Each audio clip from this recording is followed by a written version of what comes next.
Hola amigos, ¿cómo están? Espero que se encuentren muy pero muy bien. Si aún no me conoces, me presento, soy Villaclips y bienvenidos a mi canal. El día de hoy, amigos, nos encontramos con una persona que hace muchísimas actividades, pero dos en particular son las que el día de hoy vamos a hablar. Una de ellas es que hace un deporte que no es muy conocido aquí en México, que se llama canicross. El canicross básicamente son rutas en las cuales las personas corren con sus perros, ¿sale? Así de interesante va a estar la entrevista del día de hoy. Además de ello, estudió la licenciatura en física.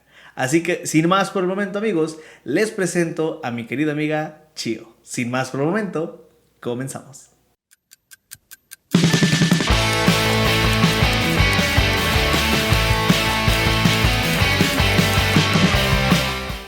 Hola Chio, ¿cómo estás? Hola, muy bien, yo soy Rocío Gómez Rosas, la mayoría me dice Chio, así que está bien. Excelente, Chio. Bien, para las personas que no te conocen y que les gustaría saber, primero vamos a empezar con la licenciatura, ¿te parece? Con la carrera como tal, porque digo, ella ya tiene una maestría y está a punto de estudiar, bueno, no, más bien, ya vas a terminar el doctorado. Entonces me gustaría que platicáramos un poquito de esta parte educativa, pero antes de poder empezar con esta parte, me gustaría que nos platicaras acerca de tu persona. ¿Quién es Rocío? ¿De dónde viene? ¿A dónde va? ¿Cuántos años tiene? ¿Qué estudiaste? Vaya, ¿quién eres tú? ¿Quién es Rocío? Bueno, para empezar, yo nací en el estado de Hidalgo. Okay. Estuve muchos años allá y como tal empecé a estudiar la licenciatura pues en la Universidad Autónoma del Estado de Hidalgo, una licenciatura en Física y Tecnología Avanzada. Posteriormente decidí hacer la maestría y fue como llegué aquí a Puebla, ya hace 6 años. Empiezo la maestría y aquí mismo me quedo para el doctorado. Y bueno, o sea, ya estando acá, pues uno se acostumbró a Puebla. Claro. Amo Puebla. Okay. Entonces, ahorita no sé bien quizás hacia dónde voy, pero pues sí, hay muchas cosas que todavía tengo pendientes.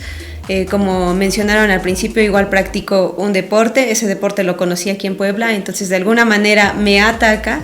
Okay. Y pues hacia eso vamos. Excelente. ¿Estudiaste la licenciatura en Física y? Tecnología Avanzada. Y Tecnología Avanzada. Así se llama. Ok. Primero, y antes de adentrarnos bien, para las personas que no conozcan de qué se trata esta licenciatura, ¿qué es la licenciatura en Física y Tecnología Avanzada? Sí, bueno, la parte de física como tal pues es dedicarse como pues, a la ciencia, ¿no? Okay. En Hidalgo está así tal cual el nombre, la licenciatura en Física y Tecnología Avanzada, y es una combinación porque obviamente te enseñan todas las materias teóricas, toda la base matemática y física, okay, pero te meten también una parte de lo que es computación, de lo que es la programación electrónica, okay. Obviamente llevamos laboratorios que tal cual le llaman laboratorios de tecnología avanzada, te enseñan pues algunos programas, a diseñar ciertos dispositivos, y entonces ahí es como donde entra la parte de la tecnología avanzada. Entonces te abre como un panorama totalmente pues muy amplio, ¿no? Porque te da muchas opciones. Claro. De hecho hay gente que sí se dedica como tal bueno, obviamente en física te puedes dedicar a la parte aplicada y a la parte teórica. Entonces están los que les gusta más la parte teórica y se dedican a eso, y de ahí los que les gusta la parte aplicada se van a la base experimental y cosas así. Entonces okay, está muy padre la licenciatura porque te abre el panorama completamente. Entonces de ahí el nombre. Ok, interesante, vaya. Me dejaste de a 4 tan solo de saber la complejidad que lleva esa licenciatura. Ahora, platícame un poquito comentas que la estudiaste en Hidalgo. Sí. La licenciatura como tal. Sí, ¿cierto? La licenciatura en Hidalgo. Ok. A tu experiencia en el rubro educativo, a través de, pues, que estás dentro de un sistema, me da hasta miedo mencionar el nombre, que es el programa CONACYT, en donde tú te encuentras actualmente estudiando lo que es ciertos grados, por así decirlo, más avanzados, ¿no? En ese sentido, estás en la universidad, ubicámonos primero en la universidad. Estás en la universidad, y en la universidad como tal, ¿cómo es el proceso de un licenciado en Física y Tecnología Avanzada? ¿A qué me refiero? Me refiero a qué materias más o menos, de algunas que te acuerdes, ¿qué materias llevabas cuando estabas estudiando la licenciatura? Sí, no, las materias son súper padres. O sea, ahorita que estoy recordando, pues en los primeros semestres, bueno, usualmente para empezar, todos los que deciden estudiar física es porque dicen, no, yo soy muy bueno, o sea, fui muy bueno en la prepa en matemáticas y física y pues quizá me vaya bien, ¿no? Entonces llegas a la licenciatura y te das cuenta que no eras bueno, o sea, yo siempre era de 9 y 10 y llego a la licenciatura y mi primer materia es matemáticas, o en el segundo semestre es cálculo. Yo dije, no, pues sí hice cálculo, yo lo aprendí en la prepa, y no, te das cuenta que realmente no sabías nada, o sea, lo que sabías en la prepa eran meras fórmulas y tal cual lo calculabas y ya. Y es que en la licenciatura ya en Hidalgo tomas las materias de matemáticas con matemáticos, entonces, o sea, trabajar con matemáticos es también súper complicado, porque es otra forma de enseñarlo, es otra forma de verlo. Y es súper padre. Entonces sí, o sea, las primeras materias son esas: cálculo integral, cálculo vectorial, cálculo diferencial, obviamente física, mecánica, electromagnetismo, óptica, etcétera, ¿no? Ya conforme avanzas vienen las más interesantes, según yo, física moderna, mecánica cuántica, electrodinámica, llevamos programación. Digamos que son como las más, pues sí, las más interesantes, ecuaciones diferenciales. Entonces sí tenemos una formación completamente matemática y está muy padre porque yo siempre he dicho, o sea, las matemáticas para nosotros los físicos son como las herramientas para poder describir la naturaleza. Entonces algo que a mí siempre me ha gustado de lo que estudié es que con una simple ecuación, o sea, tú la ves y pues a lo mejor no significa nada, pero le empiezas a rascar y te puede describir totalmente un fenómeno, una sola ecuación. Entonces eso es algo que a mí se me hace muy padre, que puedas describir la naturaleza a través de ecuaciones. Ok, de hecho, ahorita que estás platicando eso, es inevitable que se me venga a la cabeza la teoría del Big Bang. Vaya, ¿sí ubicas la serie? Sí. Totalmente. Vaya, en el sentido de que es interesantísimo el nombre de las materias que llevaste. Sí, suenan como carrera. Muy guau. Sí, vaya. Y suena a una licenciatura que no, perdón, pero me voy a denigrar en este sentido, pero que no cualquiera estudiaría. Porque lleva una complejidad bastante extrema. Y digo, en algún momento me tocó, no estudié en la UAP, pero me tocó ir a la biblioteca de la UAP en alguna ocasión. Ya sabes, porque te dicen que hay algunos libros por ahí mucho mejores que los que puedes encontrar en otro lado, ¿no? Y en ese sentido, cuando yo fui ahí, veía a unos chicos que estaban en unos cuartitos, pues en la biblioteca, haciendo fórmulas y fórmulas, y se aventaban todo el periódico ahora, el pizarrón, con fórmulas y fórmulas y fórmulas hasta abajo, y decía, Jesucristo, ¿qué están haciendo esta gente? Vaya, y ver a una persona o escuchar a una persona que haya estudiado la licenciatura es impresionante, desde el rubro conocimiento, desde el rubro el poder tener esa habilidad mental, tan solo para termodinámica, tanto para las otras materias que me acabas de mencionar, que son, para mi punto de vista, son espectaculares, porque yo siento que no podría estudiarlas. Tal vez lo intentaría nada más por el morbo, ¿no? Pero no creo que podría. Sí. Pero en ese sentido, una vez que estás dentro de la carrera, ya empezaste a formarte profesionalmente hablando.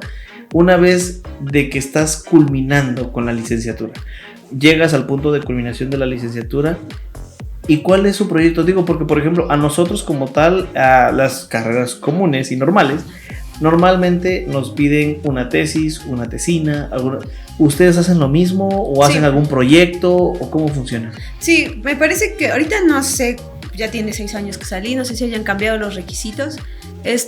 Puedes presentar tal cual un examen al final y te puedes graduar. Claro. Y están los que hacen tesis. Entonces yo hice tesis de licenciatura.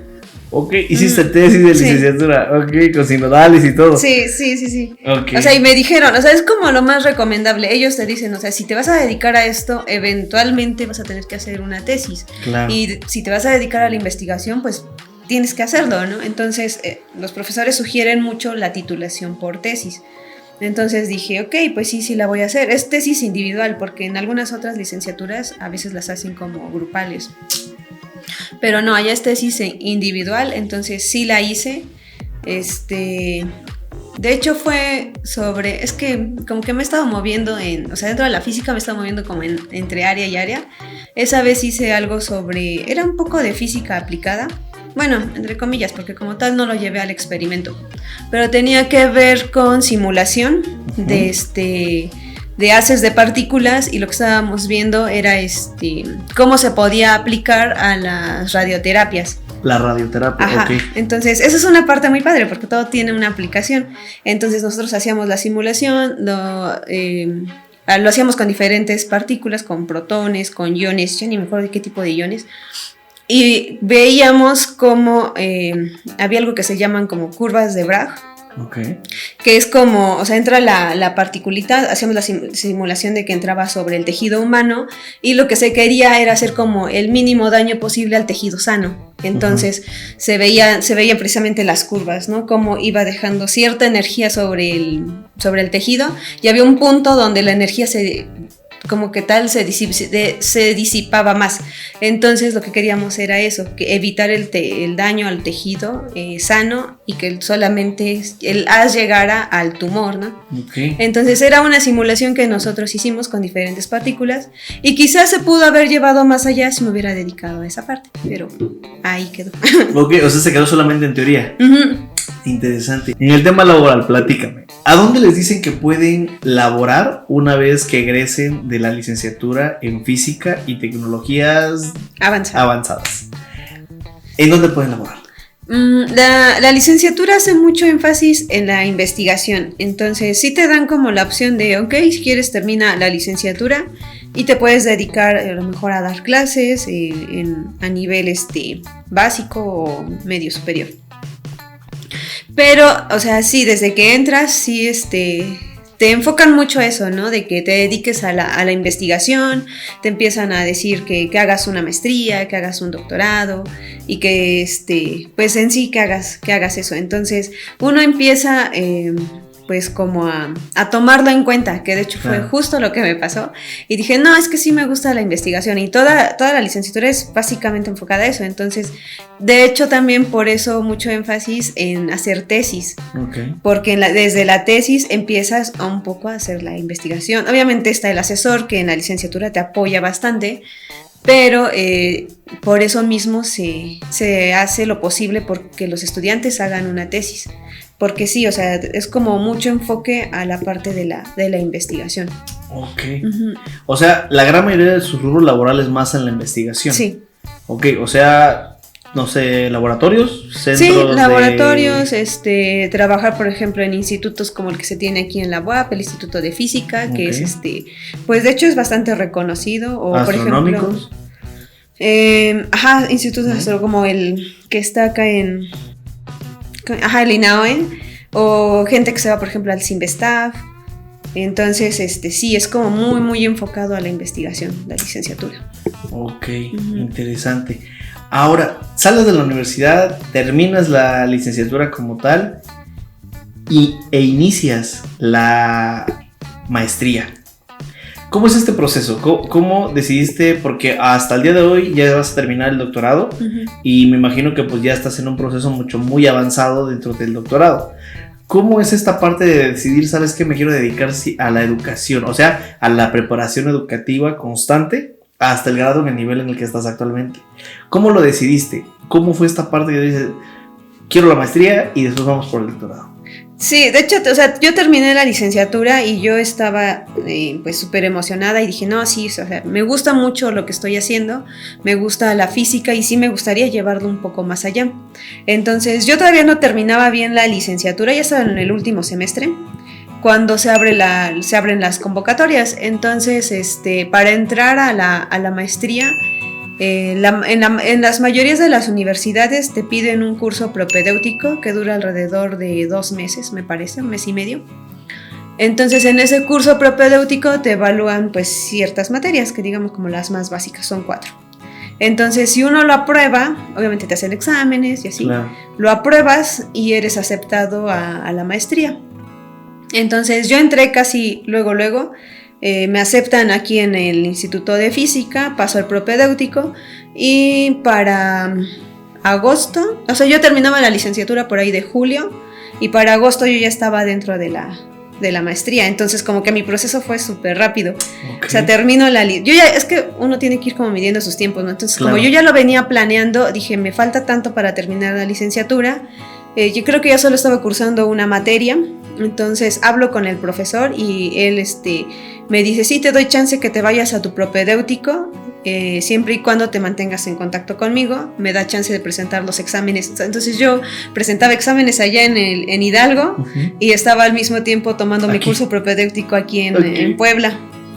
Y ya entonces termino mis materias allá. También estaba yo en proceso de escribiendo la tesis, terminando la tesis con mi mismo profesor, y también el propedéutico. Entonces paso el propedéutico, entro a la maestría, y como a los 2 meses igual presento tesis allá, hago todo mi trámite, me libero de Hidalgo y ya me enfoco a la maestría acá.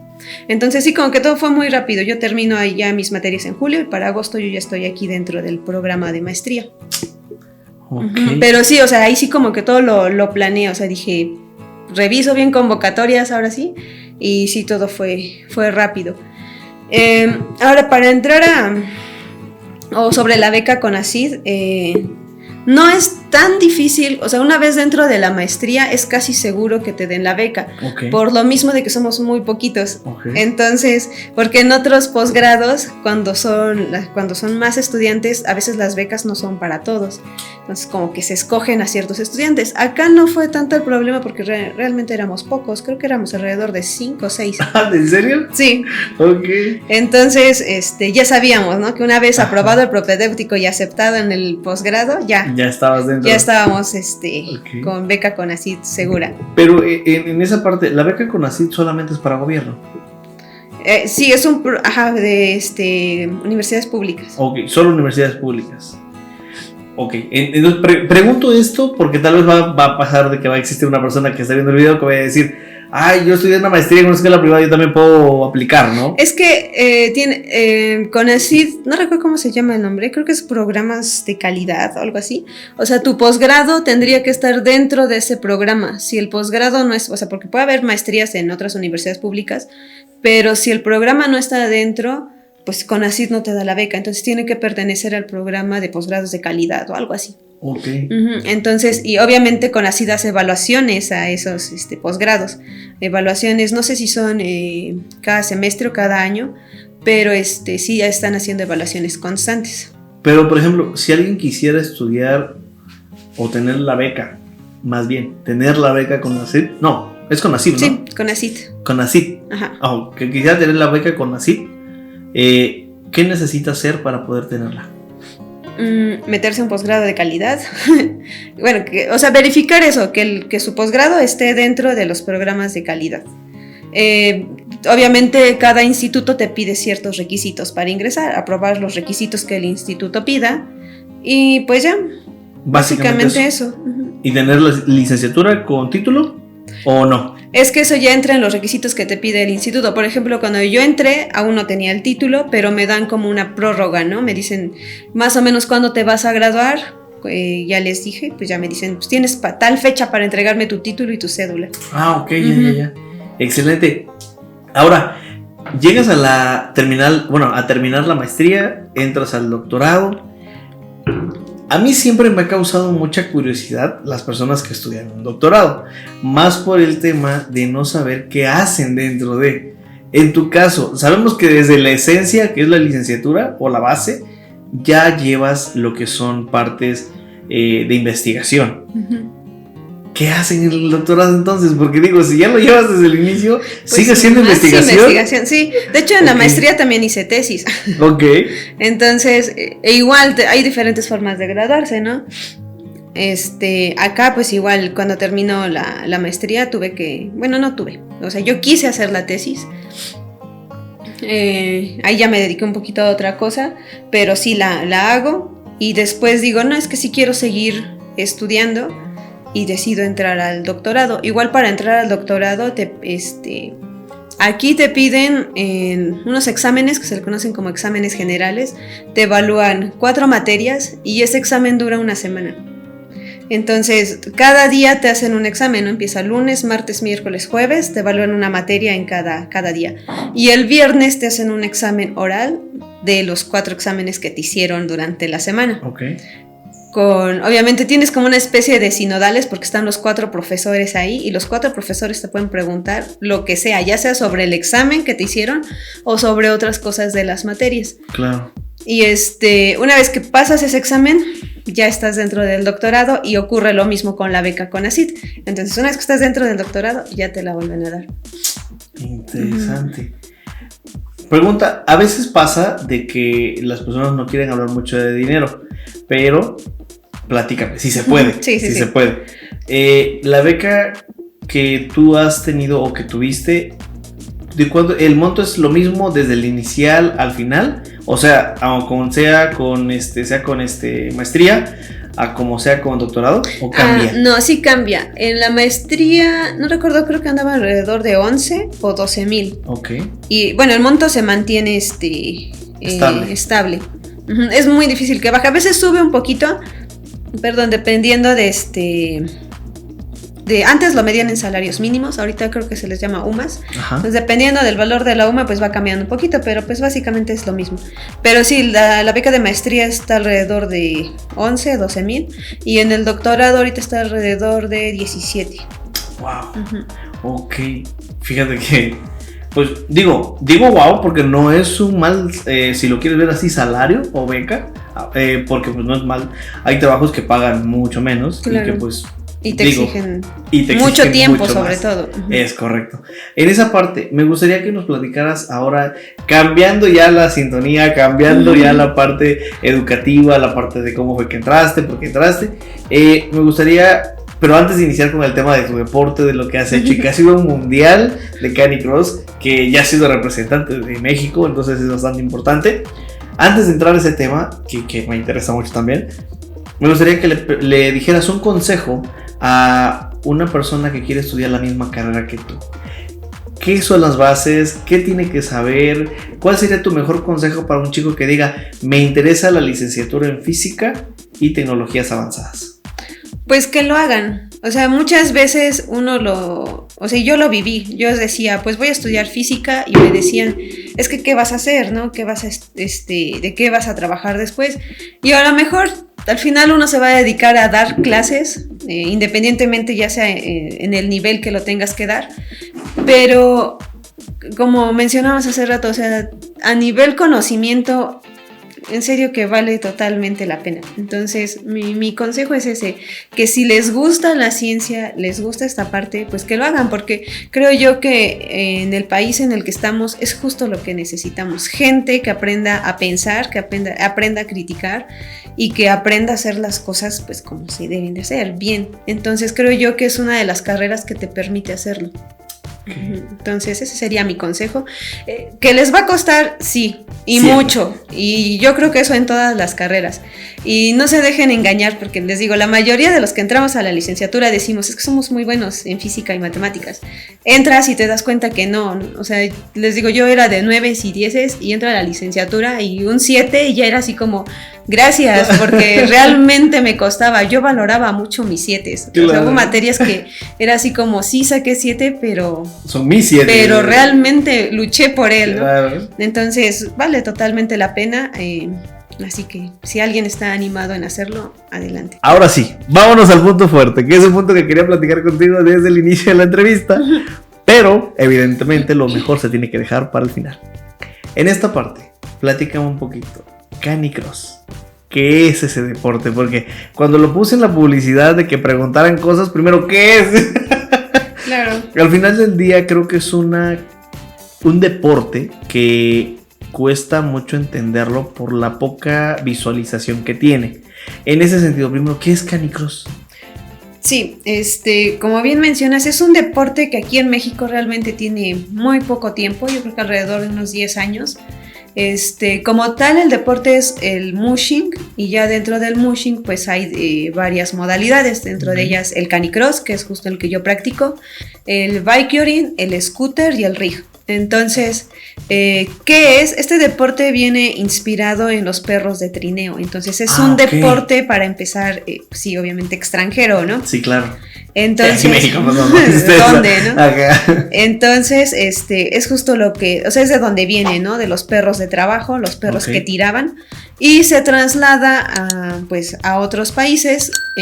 Obviamente aquí en México pues no hay, por ejemplo, la nieve como tal, pero se traslada a la tierra, que de hecho a las competencias se les conoce como dryland, ¿no? De ahí viene el nombre, porque es un deporte que nosotros hacemos en tierra. Consiste en que nuestro perro de alguna manera pues nos jala, entonces nuestro perro tiene que ir siempre enfrente y lo atamos a la cintura. Entonces ese es el canicross, correr con nuestro perro atado a la cintura, con la característica de que el perrito siempre tiene que ir adelante, haciendo como la función de tiro, justamente. Ok. Ese es el canicross.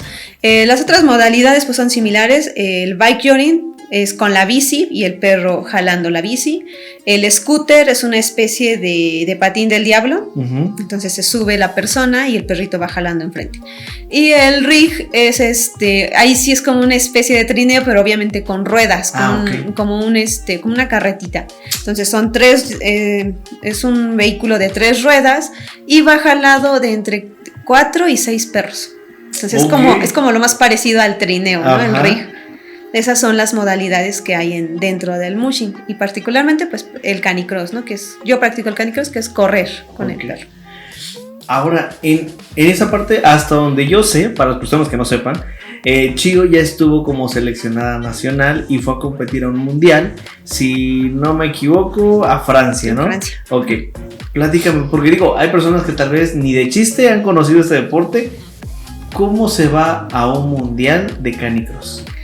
Sí, o sea, en México ya tenemos como tal ciertas federaciones que se encargan de organizar las competencias. Entonces, para ser seleccionado uno tiene que pertenecer, obviamente estar afiliado a una federación. Y esa federación hace competencias, son alrededor de 3, 4 competencias. Se les da ciertos puntos a las personas que van ganando, se genera un ranking. Y bueno, en base a ese ranking se van escogiendo a las personas que van a representar a nuestro país. Ok. O sea, es como de cierta forma compites durante todo el año y de ahí seleccionan. Sí, son 4 competencias básicamente en un año. Entonces me dices de que es un tema de poder básicamente correr durante todo el año y hay un tabulador, quiero pensar, en el cual seleccionan a las mejores y los mejores. Sí. ¿Cuál es tu mejor tiempo y cuántos kilómetros se corren en estas rutas?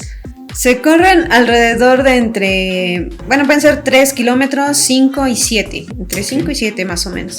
Son las carreras, tienen que ser en cerro, eso es muy importante, entonces es una carrera, digamos, pues en rutas a veces no tan planas, con terrenos a veces complicados. Entonces también decir como un tiempo a veces también es complicadillo porque depende de la ruta, ¿no? Así es. Puede ser mucha subida y pues te haces más tiempo, mucha bajada y te haces menos tiempo. Pero pues sí, básicamente es eso. Con Pecas, bueno, mi perrito se llama Pecas, en 5 kilómetros creo que nuestra mejor marca es alrededor de 19 minutos por ahí. En 5 kilómetros. En 5 kilómetros, 19 minutos. Jesucristo, yo 5 kilómetros me los aviento en 40, ¿no? No, sí está bastante bueno el deporte. De hecho, muy seguramente ustedes ya vieron un video aquí en esta entrevista en donde pues básicamente mostramos a Chio ahí donde anda corriendo y haciendo parte del deporte. Pero bien, ahora, cuando estás haciendo el deporte, ¿hay algún tipo de preparación? ¿Se le da un tipo de alimento a los perros? ¿Ustedes llevan algún tipo de entrenamiento? ¿Cómo funciona todo esto un previo a la competencia? Sí, eso depende mucho de la persona y qué tan competitiva quiera ser. En mi caso, por ejemplo, yo tengo a mi entrenador de atletismo, con él voy, pues entreno lunes, miércoles y viernes, por ejemplo, hago trabajo de pista, y también están los entrenamientos con el perro. Entonces yo entreno con perro martes, jueves y el entrenamiento del domingo, que es con el equipo. Ahora sí, como atletas, bueno, hablando de las personas, obviamente hay que tener pues una buena alimentación, hay que pues vitaminarse y pues sí, estarse cuidando constantemente. Y con el perro es exactamente lo mismo, ¿no? Tiene que llevar, ya sea que coman croqueta, la croqueta tiene que ser premium, no puede ser cualquier alimento. O hay perritos que incluso comen una dieta que se le conoce como BARF, que es una dieta natural. Okay. Entonces esa dieta también es muy buena para perros deportistas. También se tiene que vitaminar a los perros y obviamente revisiones veterinarias constantes. ¿En serio? Sí. O sea, es toda una logística detrás de las carreras. Claro, o sea, y es que nosotros siempre hemos hecho mucho enfoque en que el protagonista del deporte es el perro. Entonces, yo no puedo estar súper bien como atleta, claro, y mi perro dejarlo que pues no, o sea, que no tenga una buena vida, un buen trato veterinario. Entonces, buen descanso. Exacto, también tiene que tener un descanso. Entonces, sí, el protagonista del deporte es el perro. Obviamente se le tiene que invertir al perrito si uno lo quiere llevar pues, a cierto nivel competitivo. Entonces sí hay que estar muy muy al pendiente de eso, de sus vacunas, de sus desparasitaciones. En el caso de Pecas, por ejemplo, que tuvo que salir del país, también fue todo un show porque obviamente Zagarpa te pide ciertos requisitos, claro, se le tuvo que poner su chip de rastreo. Ok, chip de rastreo. Sí, okay. Entonces pues sí, fue todo un show. Y bueno, para quienes no sepan, pues Pecas es un perrito que fue rescatado de la calle. ¿Es en serio? Sí. Ok. Entonces, ahorita de hecho Pecas ya tiene un montón de fans porque conocen su historia, o sea, literalmente fue encontrado en la basura. Ok. Entonces, unos amigos del equipo lo rescatan, lo publican en redes sociales y así es como yo llego a él. Entonces, él era un cachorrito, ¿no? Súper flaquito y así. Y ahorita lo ven y hasta piensan que es de raza. La importancia de adoptar, ¿no? La importancia de adoptar. Sí, y de hecho yo ahora sí que cuando hago publicaciones, sí hago mucho énfasis en eso, de que adoptar cambia vidas. Y no solo la de los perros, sino también la nuestra. Claro. No, y que es un aspecto importante, porque justo te iba a preguntar eso, que se ve algún tipo de estándar de los perritos, de alguna estatura, tamaño, peso, raza, en la cual pudieran entrar este tipo de competencias, pero ya me dejaste claro que no. Vaya, yo creo que eso es importante porque al final del día, como siempre lo he dicho, el poderle dar un hogar a un perrito en situación de calle, pues le ayuda. Y más aún, hasta ya lo preparaste para que sea de competencia, ¿no? Sí. Entonces, me gustaría también saber, y esto ya creo que vamos llegando a la parte importante de la entrevista, me gustaría saber que me platicaras un poco de, ok, ya estás en las carreras, ya estás afiliada, ya tienes competencias. Dentro de todo este proceso, ¿cómo se selecciona a la persona que va a ir representando a México? ¿Haces competiciones con personas solo de Puebla o de toda la República o viene de Latinoamérica? No sé, ¿cómo es ese proceso? Se hace solo competencias ¿cómo se llama? Con puros mexicanos. Ah, ok. Entonces, y también parece que son 3 nacionales donde sí viene gente o se reúnen gente de otros estados, y también vienen las regionales que son como, pues se divide, ¿no? El país. Claro. Hay equipos, por ejemplo, en el estado de Hidalgo, en Guadalajara, de Monterrey, aquí en Puebla hay más de 3 equipos, me parece. Gente ¿de dónde más? Del estado de México. Entonces, cuando son las nacionales, se juntan todos. Okay. Y así es como se compite. Entre todos. Y ya la federación también ya sacó como un estándar, o sea, no solo basta con estar estar en el top 10 del ranking es requisito, pero también hay un requisito que viene en cuestión de los ritmos de carrera, y esos ritmos se establecen de acuerdo a los resultados que se obtienen en los mundiales. Entonces, por ejemplo, en este mundial se saca la media del tiempo de mujeres, por ejemplo, y para ser seleccionado tienes que estar cerca de la media. Okay. Y lo mismo pasa con los hombres, se saca la media del ritmo de los hombres, y para ser seleccionado tienes que tener un ritmo que esté por lo menos cercano a la media. Wow. Así es. O sea, sí es una parte importante, ¿no? Porque tienes que mantener una constancia durante toda la temporada. Claro. Ahora, una vez que ya fuiste seleccionada, que ya fuiste la persona que iba a ser representante de México en el Mundial en Francia, ¿Cómo fue esta experiencia de vivir tu primer mundial en Francia? ¿Contra quiénes competiste? ¿En qué lugar quedaste? ¿Qué fue lo más padre? ¿Qué fue lo más triste de este viaje? A tu experiencia, ¿cómo te fue en ese mundial? Pues yo considero que bastante bien, porque no nos fue mal. Éramos en mi categoría, alrededor de 70 personas, quedamos en el lugar 24, entonces quedamos arriba de la media. Y bueno, o sea, competir contra los extranjeros, o más bien contra los europeos, o sea, tienen un nivel impresionante. Entonces, pues en lugar de desanimarme, fue como al contrario, ¿no? O sea, yo dije, es que sí podemos dar más. Quizá de hecho sí, o sea, a quien le hace falta entrenamiento fue a mí. Yo no le puedo exigir más a mi perro porque realmente él dio todo en la pista. Entonces, como les digo, en lugar de desanimarme fue todo lo contrario. Mi sueño ahorita es volver a un mundial y echarle muchísimas más ganas. Y pues sí, o sea, la verdad fue toda una experiencia, desde cómo me trasladé desde aquí hasta Francia con un perro, porque sí, es todo un show. Fue bastante estrés pensar que él iba en la bodega, porque tuve que viajar en bodega, y pues fueron alrededor de 15 horas, ¿no? Entonces, sí, yo iba pensando, ay, ¿cómo estará mi perro? Pero pues afortunadamente todo bien. Lo más padre que viví allá fue que la competencia fue de 2 días. El primer día uno sale solito, las salidas son cada 15 segundos, entonces sale una persona, sale la otra y así se van. Fue una salida de cada 15 segundos. Al segundo día mandan en grupos de 5 y te ubican de acuerdo al tiempo que obtuviste el día anterior.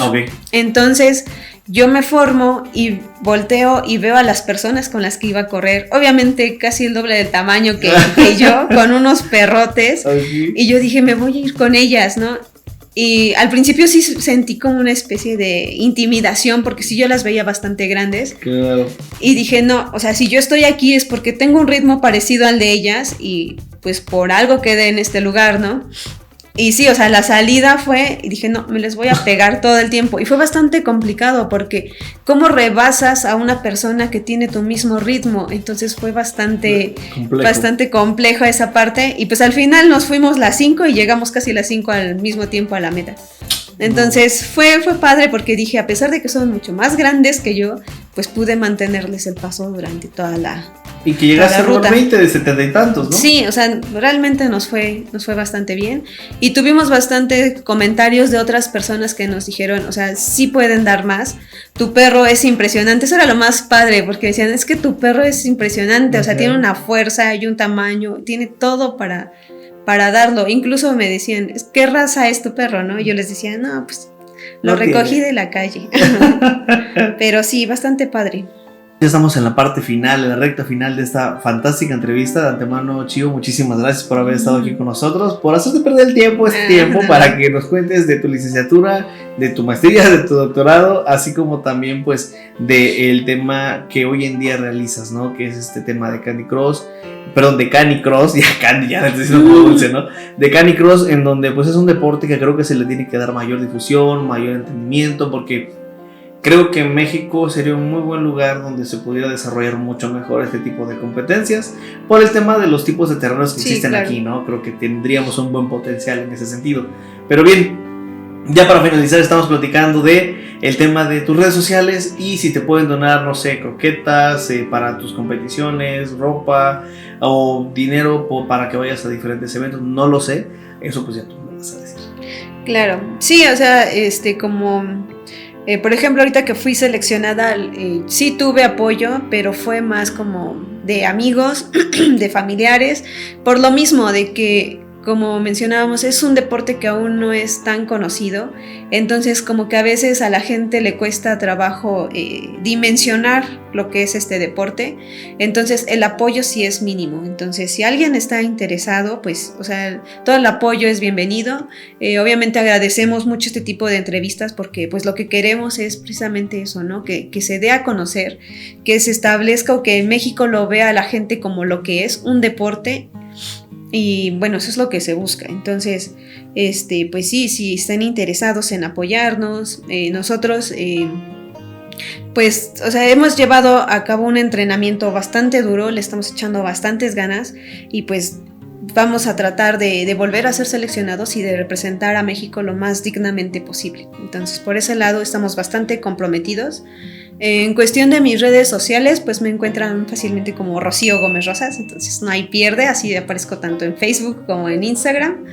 El equipo en Puebla también, por si alguien al final quiere practicar el deporte, en sus redes sociales aparece como Chukchi Puebla y Perros de Tiro. Okay. Entonces así lo pueden encontrar. Con ellos también se pueden comunicar para cuestiones de entrenamiento si están interesados en practicar el deporte, y si no, pues directamente conmigo, yo también los puedo orientar en ese sentido. Excelente, Chivo. Pues Antonio, muchísimas gracias por haber estado aquí con nosotros, y ya para finalizar me gustaría que, como a todos los invitados siempre se les comenta, me gustaría que terminaras con un consejo motivador de manera general, de manera pues sí, muy general, en el cual sea tanto profesional como personalmente, en el cual le pudieras dejar un mensaje a las personas que estén viendo esta entrevista.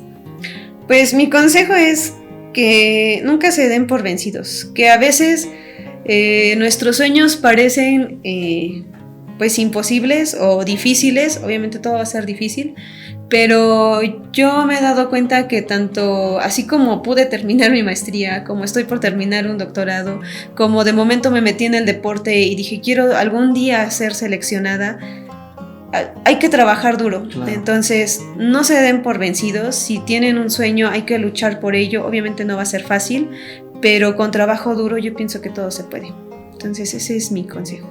Excelente, perfecto, pues bien, con esto llegamos al final de la entrevista. En verdad, Chivo, nuevamente reitero, muchísimas gracias por haber estado aquí con nosotros. No, gracias a ustedes. Creo que es importante que se le dé difusión al deporte, que conozcan tu carrera universitaria, porque es una carrera que yo en lo personal es muy compleja, pues no me imaginaba que tuviera tantas materias tan complejas, ¿no? Ya, como te decía, me recordó mucho esta serie que es lo de Big Bang, sí, donde se habla de toda esa terminología, ¿no? Pero bueno, amigos, con esto vamos a terminar el video del día de hoy. Muchísimas gracias por el video. Ya saben que si les gustó el video, regálenme una manita arriba y suscríbanse al canal. Además de que no se les olvide activar la campanita de notificaciones para que se les avise cada vez que subamos un video nuevo. Cuídense mucho, amigos, y nos vemos hasta la próxima. Bye.